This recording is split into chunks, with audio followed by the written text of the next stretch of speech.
Hey guys, Dr. Ben Gallagher here at the Functional Medicine Center in Fort Collins, and I'm going to go over something today that we're seeing way more than I ever thought we would in. That is what is called fatty liver. It sounds pretty intense, sounds kind of gross, but the liver actually starts turning into a fatty substance. So normally the liver, if you've ever looked at an animal during processing, anything like that, the liver should be nice and kind of this purplish reddish color to it, and it has great attributes to it and what the liver can do. But when we start having damage to the liver, when we start abusing our liver, that is when we start getting what is called fatty liver. In the old days, fatty liver was from drinking, and so a lot of people, they would come home and have multiple beers a day or sip on whiskey throughout the day, whatever, and they get what's called fatty liver, where that alcohol starts causing the body to convert and change the structure of the liver over to this fatty state. So normally the liver is a detoxifier. A lot of people are worried about eating liver because it might have toxins. But think about it this way. This paint on the wall was with a water-based paint. So if I get some on my hand, I can wash it off and we're done with that. And the body, same thing, we can process things through when it's more of that water-based.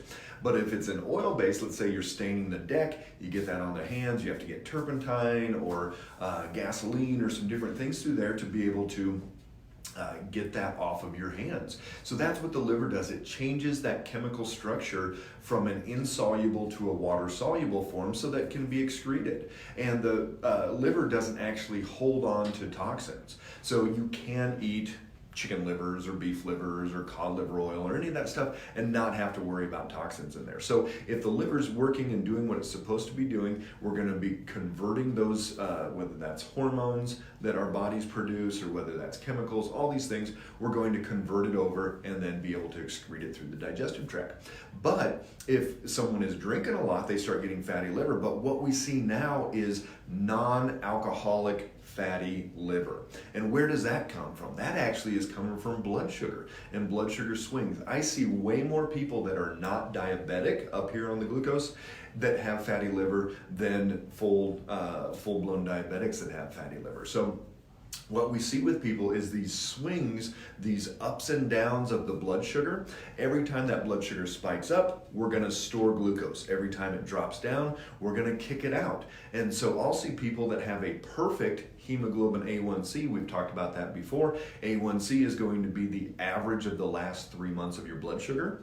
So they may have 5.2, have that perfect A1C, but it's not like this. It's like boom, boom, boom, up and down, up and down, up and down. And so we go liver, liver, liver, liver, liver, over and over and over. And people start getting what is called fatty liver. They can't detoxify as well. They're going to start becoming more toxic on the inside. They're going to be not processing as well. They'll get estrogen dominant. A lot of issues will come about from that non-alcoholic fatty liver. So what do we need to do? Well, we need to keep that blood sugar as stable as possible. We need to do some cleanse, some work on the liver, some different things. But the great part is the liver is vibrant. It can come back very easily.